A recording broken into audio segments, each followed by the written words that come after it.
I'm Mabel Kong with an editorial that's 2 minutes long. I secretly admitted to my friend that I don't like to practice my speeches. He casually asked me how I felt the last time I saw someone deliver a speech that they didn't practice.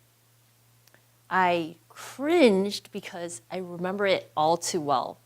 I was sitting in the front row and it would be totally rude to look away, so I had to watch the entire train wreck up close. The speaker made no eye contact, his posture was horrible, hunched over his notes, and displayed a complete lack of confidence. All I can remember were all the filler words, this and that. I felt embarrassed for him. My friend repeated my last words. I felt embarrassed for him. Then he said to me, I don't want to feel embarrassed for you. That's when I decided not to make a negative lasting impression. If I practiced the speech at least once, I'd feel more confident, which would lead to me standing taller and have better voice projection. I could focus more on engaging my audience instead of trying to remember what to say. My speech would flow smoothly and without too many glitches. Besides, if I can find 15 minutes to run to Starbucks, I make 5 minutes to practice a speech. Maybe I'll try practicing my speech while waiting in line for coffee.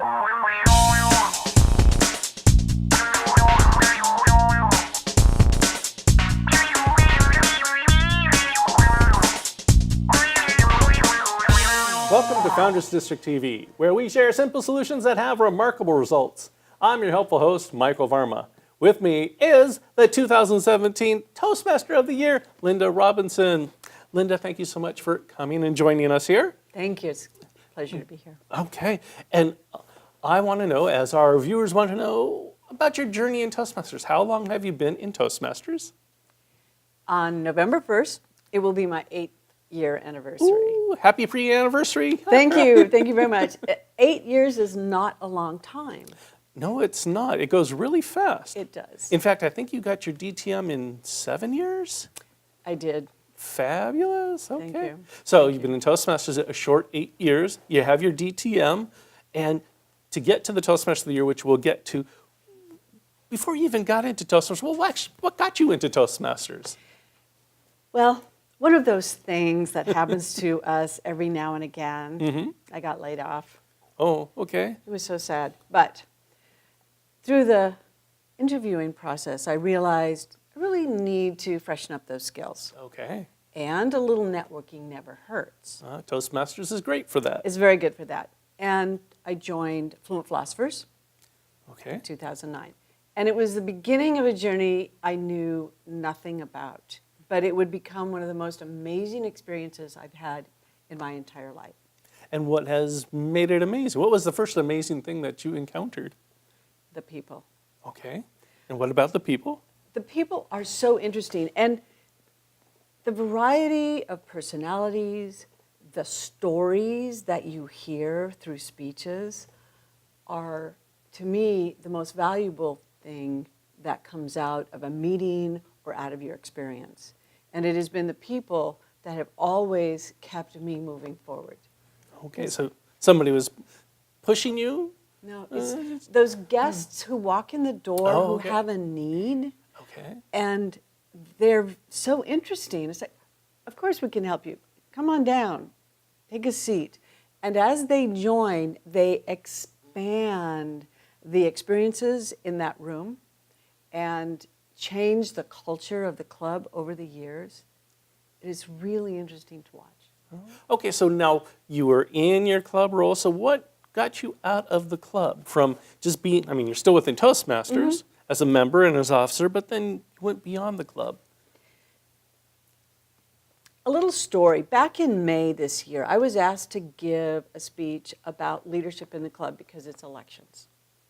And I was thinking about this on my way to the meeting because I was asked an hour before the meeting to do the speech.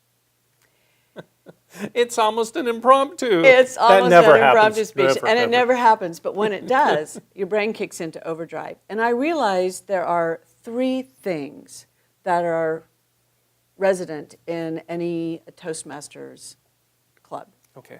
or Toastmaster.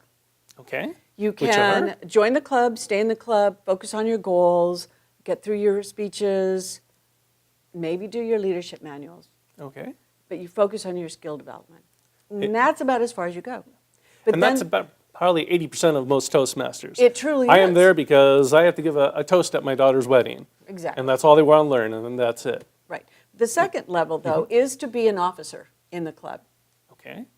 And when you become an officer, then more experience comes your way, a little bit more visibility on what goes on outside the club. And once you begin to see that, because you're going to LACE training, you see hundreds of Toastmasters in one event. It's amazing. You realize, there is a universe outside that door of my That's conference right. room Which gets to do the third level. of area, division, and district participation. And what happened to me as president of Fluent Philosophers, I heard about a club starting up at Working Wardrobes, and this was quite a number of years ago. And Franny and Norm were getting their group together to help put this The Power demo. Steins The were Power there. Steins were getting this demo meeting started. I'll go. I don't get up early for very many things, but I committed myself to be in Costa Mesa at 7 o'clock twice a month for this club because I believed in Toastmasters that much. And it was my experience in the building of this and getting to know Franny especially that really changed how I looked at Toastmasters. And then you go from Toastmasters and beyond, which we'll find out right after this brief break. I have one simple solution to make you a better speaker. Breathe. It will do two things for you. First, it will calm those nerves, get those butterflies to fly information, give you the confidence you need to start strong. And two, when you breathe in and breathe deep from that diaphragm, you cannot say or so. You just can't. And what better way to make you a better speaker, fast as pie? Breathe in and eliminate those pesky filler words. It will make you a better speaker, a more confident speaker, and there's a side benefit. That pause creates drama, or it gives you just those extra microseconds to get your thoughts together and start your next thought strong. So I tell you, breathe, and it will make you amazing. Welcome back to Founders District TV, where we share simple solutions that have remarkable results. I'm still your helpful host, Michael Varma. We're talking with the Toastmaster of the Year 2017, Linda Robinson. Now, Linda, I want to know about some of the things that you did to become Toastmaster of the Year. What did you do outside of your club? One meeting at a club startup, I was working with Fran Stein and Norm Stein and Harry Yan. They were the new club's team. And I think Harry was the district director at the time. And after the meeting, Franny said, Linda, would you like to go with us and have coffee? Ooh, let's Now, network. we know that Fran and Norm and Harry are eminaries in Founders District because they've been Toastmasters forever. And they have so much wisdom. And I was honored, yes. Franny and I enjoyed a cup of tea together while the gentlemen chatted. And I learned something very important from Franny. That she rules the world with her velvet hammer? Not even. Be a good listener. Okay. She listened and let me talk. I thought, okay, well, I can talk forever. But she was such a good listener and remembered everything I said for years later. I want to be like Fran. And I looked at her as my first mentor outside my club. Yeah. And it began a longer journey. And Dr. Franny Stein does a lot of listening. And so that's her expertise. And what did she ask you to do? Because I know Franny as well. And she usually says, oh, this is great. That's wonderful. By the way, Linda, could you do?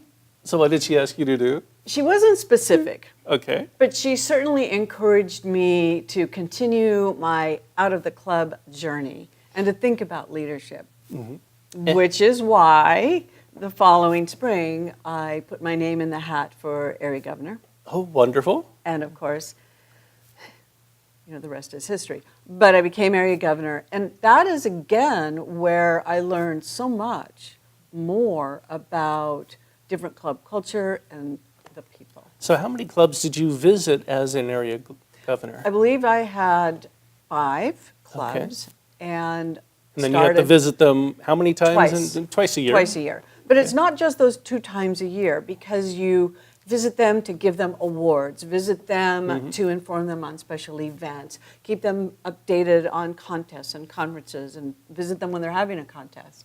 And it's just that And that's interchange. why she became the Toastmaster of the Year, because it's not just those 2 visits. I know some area governors, I have to visit them twice, 1, 2, I'm done. You already went well and above beyond that. You followed up with them because you make that relationship with the person. You do, and they invite you back. Yes. And years later, they continue to invite you back for many things. Oh, that means that you are a good listener. Because and then they came back and said, oh, I love Linda. She listened to what I had to say. And then I'm sure you asked them to step out of their comfort zone and go to the leadership route. Absolutely, and that is the breeding ground, if you will, for area governors and the leadership we need to keep coming out of that club and into the division and then to the district. And I can tell that you have done many great adventures within Toastmasters, and we'll find out more about that. But I'm curious, what's next for you? Yeah, I mean, you've become the Toastmaster of the Year. You're going to be Toastmaster of the Universe. Put on your Wonder Woman outfit. What's next for you? Pathways. Ooh, Pathways. I am very excited to start Pathways from the beginning and move through that program. It's one thing to be a DTM, and how many CC manuals can you do? Well, you can do lots, because I've done 2 or 3 since I've got my DTM. But what is there for you to learn? And I think Pathways is going to be the path to do this, because it is going to look at the communication skill set differently. That's right. And the leadership skills a little differently. And to me, that is where I need to take my personal journey next. Right, perfect, because you take an assessment of yourself and what do you want to accomplish in Toastmasters and go down that path. And we will bring you back to here to Founders District TV when we find out about that path.